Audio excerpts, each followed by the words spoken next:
Hello, my name is Jeremy Canyosa and I study Business Administration, major in Operations Management in Cavite State University, Imus Campus.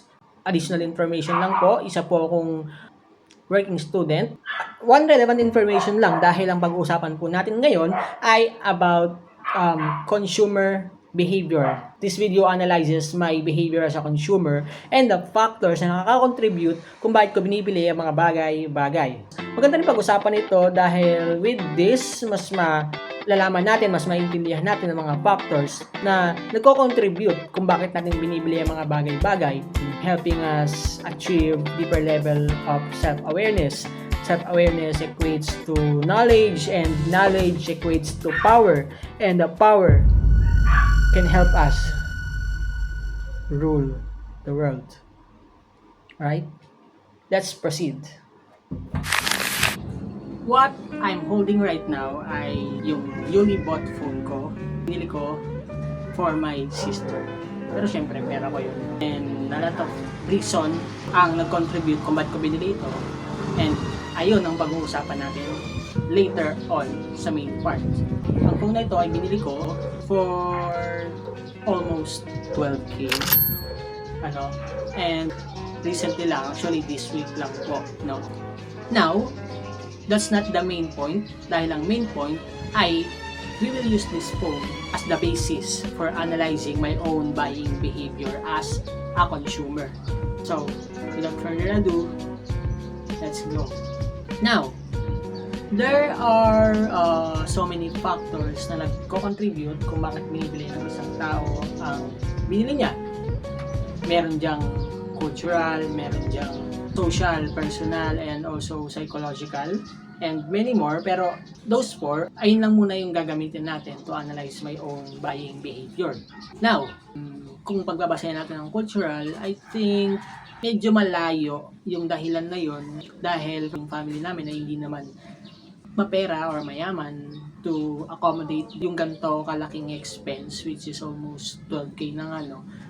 Kung sakali nabibili man kami ay maaaring ang range lang nito ay 4 to 5K kung may magamit lang. Eliminate natin yung influence ng culture na yon. For the social factor, malaking factor siya dahil one of the purpose kaya binili tong phone na to ay for us to have a higher quality camera para makapag-video kami, makapag-produce kami ng contents para sa business na ginagawa namin, which is Fussy Wire Flowers. Para mas ma-appreciate yung value niya, yung ganda niya, kailangan namin ng magandang camera and magandang device para i-process yung mga image, yung mga videos na nakukuha namin at para ma-present namin siya ng maganda sa social media. Social factor ay one of the contributing factor talaga bakit binili itong phone na to. Next is the personal factor. Yun nga, I have a deeper reason bakit ko binili itong phone na to, and one of that is yung purpose ko talaga dahil ako po ay nagta-target na mag-build ng sarili kong business, and I think yung sister ko ay makakahelp sa akin sa business na yon dahil siya yung mainly gumagawa ng mga flowers and more on ako yung in charge sa administration, sa management ng business na yon or sa connections. Bukod sa business, one of the reason din ay gusto kong bilan yung kapatid ko ng sarili niyang phone. Actually, this is her first own phone. Kaya happy ako at masaya ako para sa kanya dahil itong phone na to ay bago at binili para lang sa kanya. And lastly, sa psychological factor, matagal ko na lang iniisip yung pagbili ng phone na to, but hindi nga naging successful kasi nga ilang beses na ako nag-attempt na bumili sa online ng ibang unit ng phone, but it failed dahil yung iba nagmamalfunction, yung iba out of stock na, to the point na tagal-tagal na lang hinihintay, hindi ko pa rin nahawakan yung phone. But that time na finally nagkaroon na ng opportunity para bilhin yung good quality na phone to ease the mental burden na pasan itong phone sa mental state ko.